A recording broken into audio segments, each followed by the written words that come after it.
Bienvenue dans ce nouveau numéro de Parole de dirigeants. Et aujourd'hui, l'émission se conjugue au pluriel avec deux invités avec nous en plateau pour parler santé et innovation.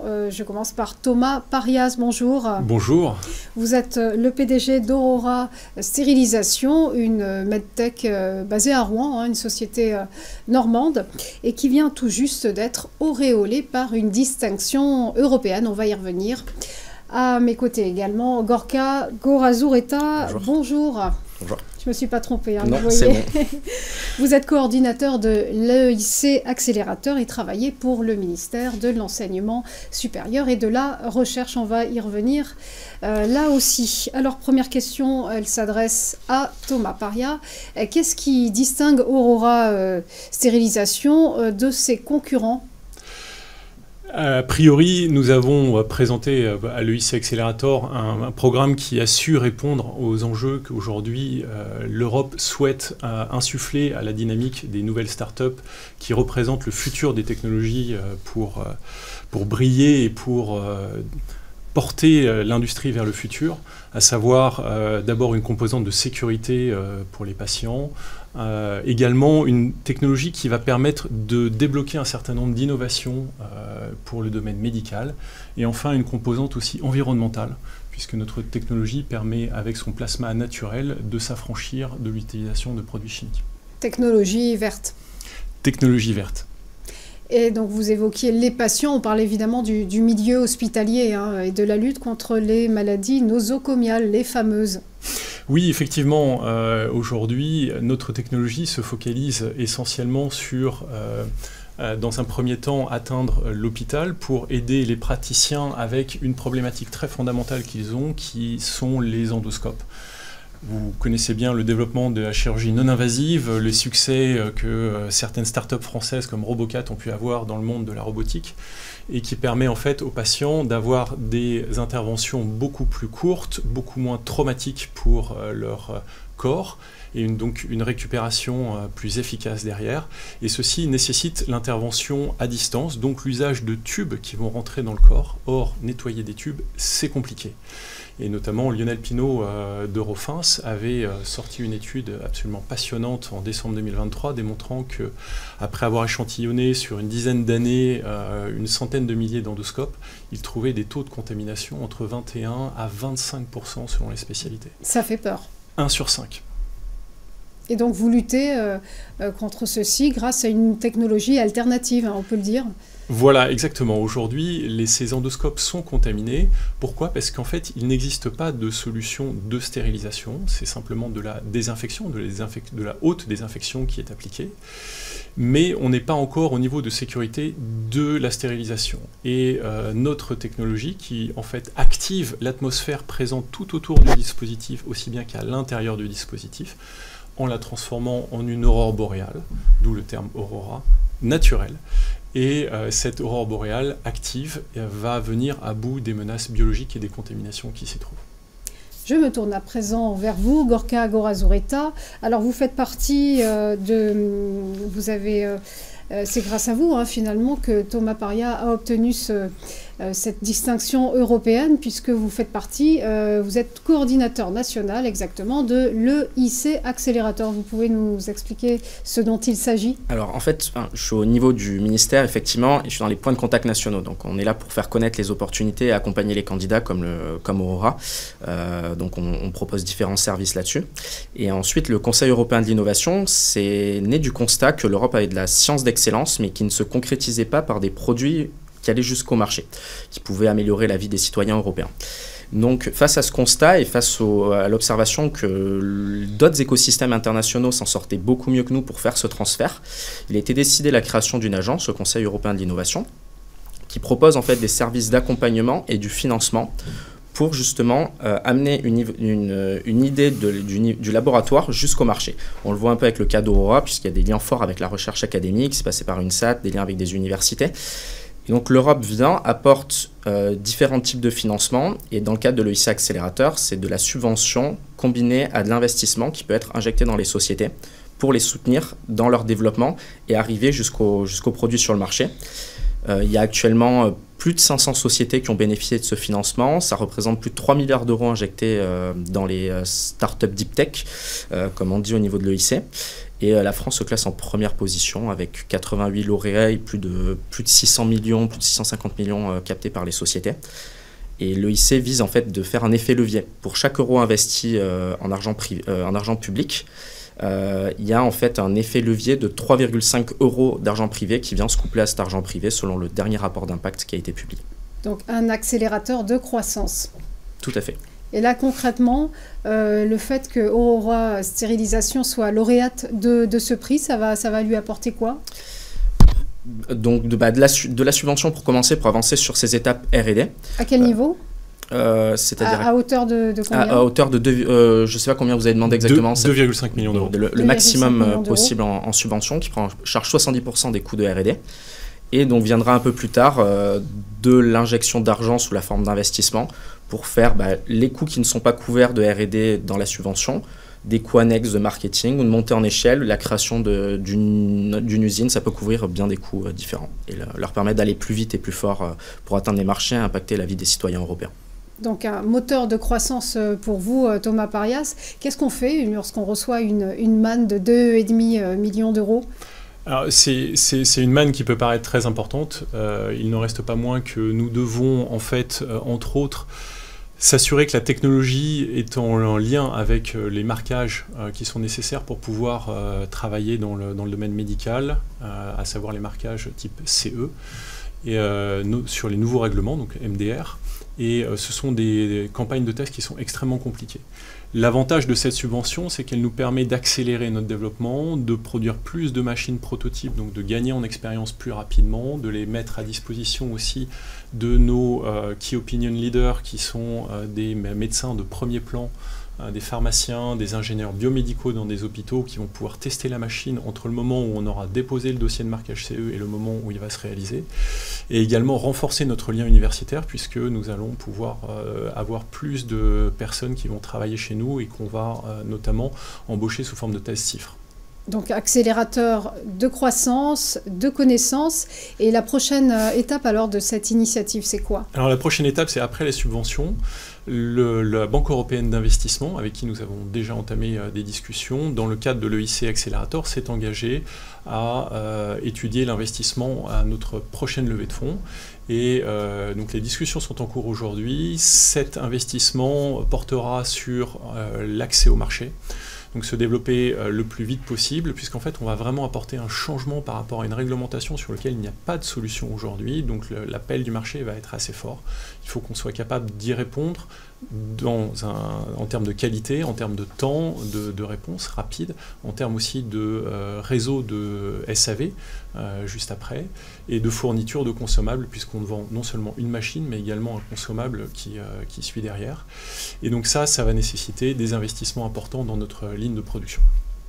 Alors on va revenir tout à l'heure plus précisément sur cette fameuse réglementation, mais d'abord évidemment derrière tout projet il y a des hommes, des femmes. Donc récemment vous avez engagé plusieurs personnes clés, vous pouvez nous en parler? Oui, tout à fait. Alors en fait, quand une start-up démarre, les investisseurs investissent de l'argent sur un temps donné. Donc dès qu'on franchit la ligne de départ, l'horloge tourne très très vite.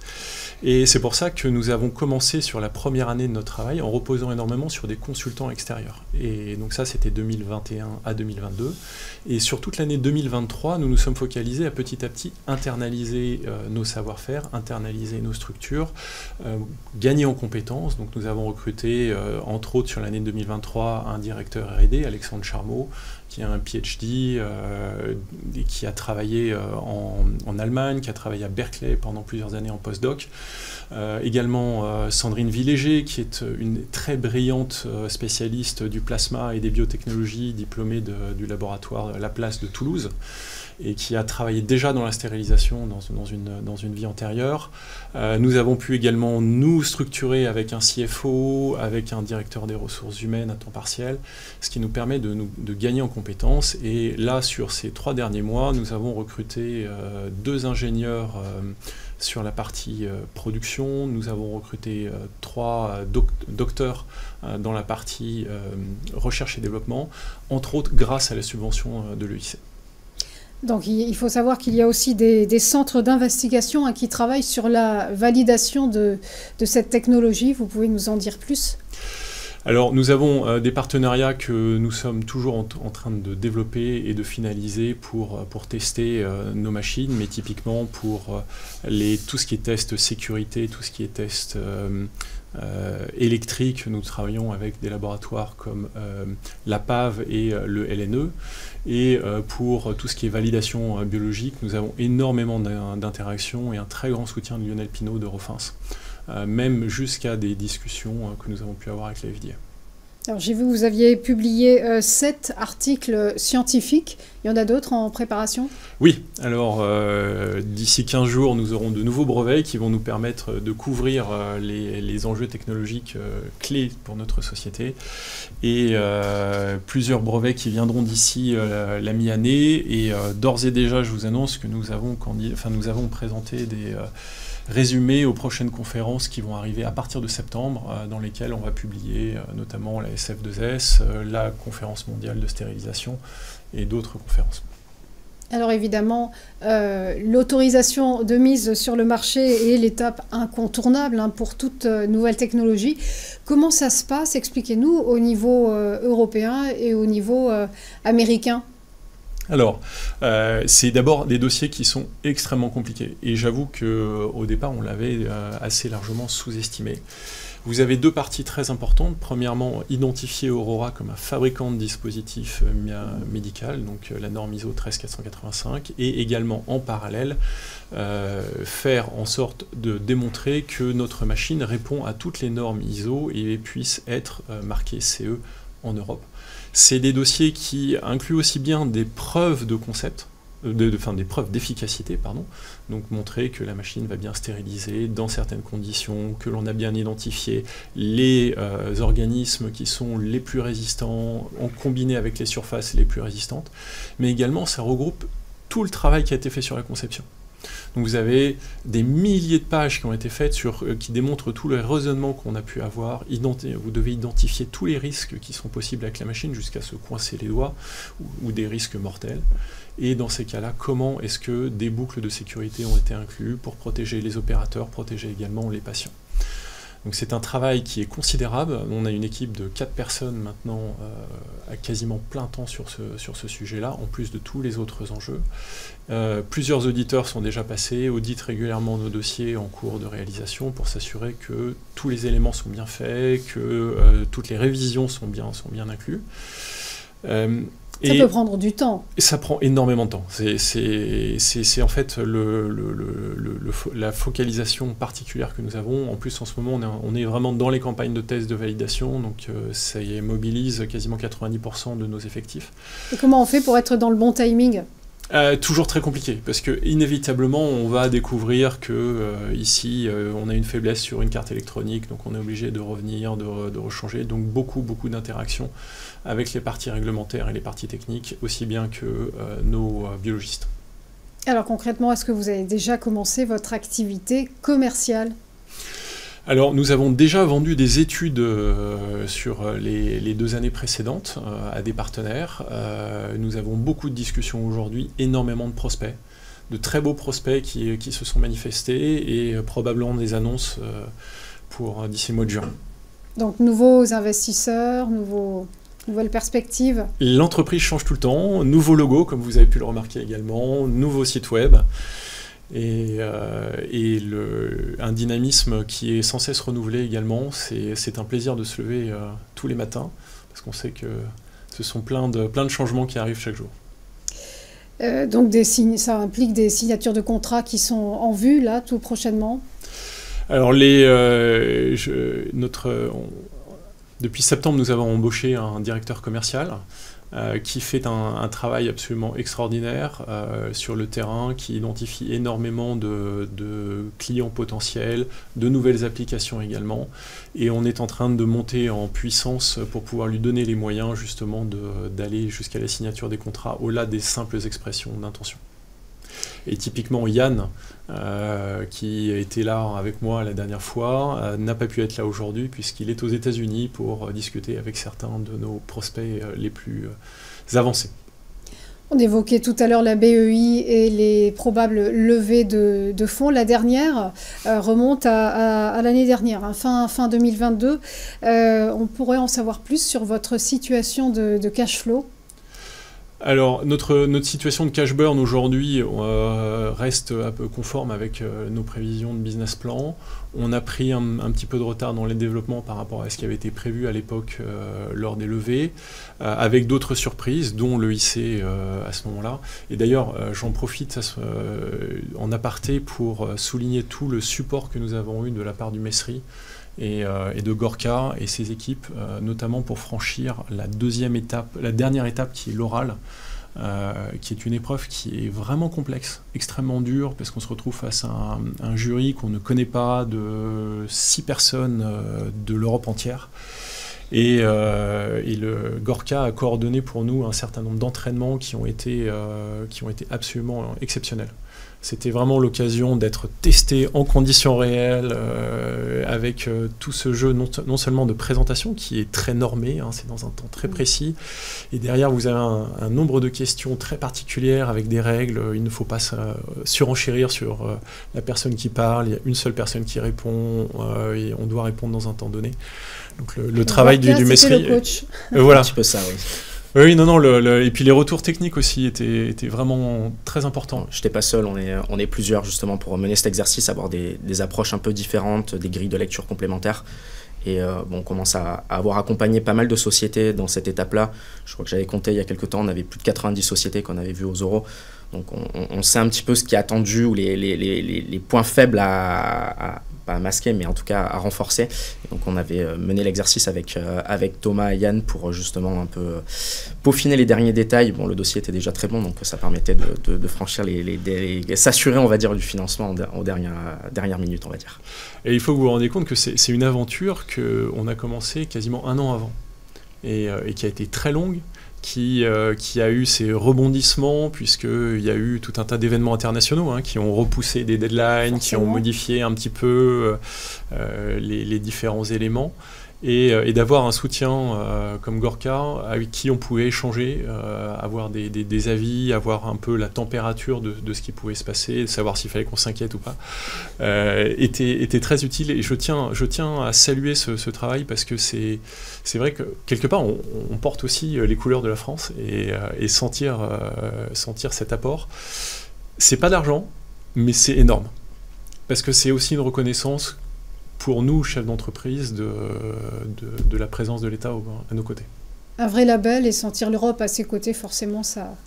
Oui, et par ailleurs, ce qui est fabuleux, Gorka l'a peut-être pas dit aussi fortement que nous on le ressent, c'est que recevoir cette reconnaissance de la part de l'Europe, c'est absolument énorme. C'est-à-dire que beaucoup de nos clients, des investisseurs, des partenaires, on est contactés extrêmement régulièrement aujourd'hui, parce qu'on a été lauréat de l'EIC Accelerator. Nos banques aujourd'hui nous soutiennent encore plus fortement grâce à ça. Les interactions avec la BPI aussi nous ont permis d'atteindre ce niveau-là, donc je salue également le travail que la BPI a pu faire avec l'AMI maladies infectieuses émergentes, dont on avait été lauréat en janvier 2022 et sur lequel on est en train de finaliser le programme de travail.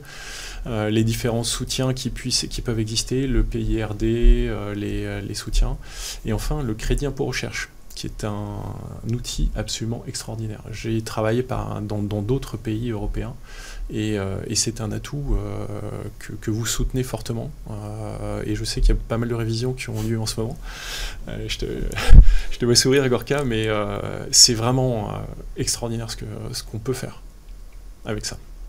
Eh bien, on terminera sur ces bonnes paroles. Merci beaucoup de nous avoir accompagnés ce matin, Gorka Gorazureta, de l'EIC Accelerator, coordinateur national, hein, c'est ça, PCN comme vous dites, et Thomas Parias, PDG de Aurora Stérilisation, donc auréolé, un peu comme une aurore boréale, auréolé par l'Europe. À très bientôt pour un nouveau numéro de Parole de dirigeants.